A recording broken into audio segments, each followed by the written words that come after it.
The epic conclusion to the Planet of the Apes prequel/reboot franchise has arrived.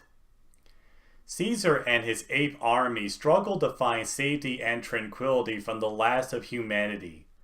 When some of his fellow apes are killed by someone simply known as the Colonel, Caesar goes on a quest for vengeance with Maurice and others accompany him. Along the way, they come across this little girl, then later this primate who calls himself Bad Ape. And the whole movie is about Caesar's psychological struggle to do what is best for his army and above all, himself. I've just watched the first two movies a couple of weeks before this one. The first one had a very solid story with great effects that brought the character of Caesar to life. The second one I thought was a pretty good continuation until the second half, which made it better than the first one. And with this one, it delivered a terrific culmination. Andy Serkis was again stellar as Caesar. I loved following his journey from being a pet to a leader, and the conflict he goes through in this movie was fantastic. I also love Maurice, his right-hand ape, and how he can say so much with actions and expressions. Same goes for the other apes. On a side note, I'm also a fan of Maurice's performance as King Louie in The Jungle Book.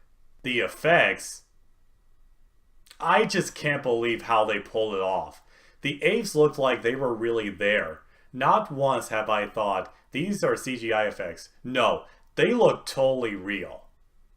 The whole movie was shot beautifully with awe-inspiring cinematography. All of these aforementioned things really hold the film together. Now, you may not think that at first when I tell you about the character of Bad Ape, played by Steve Zahn, who's the comic relief. But fortunately, he wasn't another Jar Jar Binks. He was tolerable, and his role doesn't get in the way of the drama.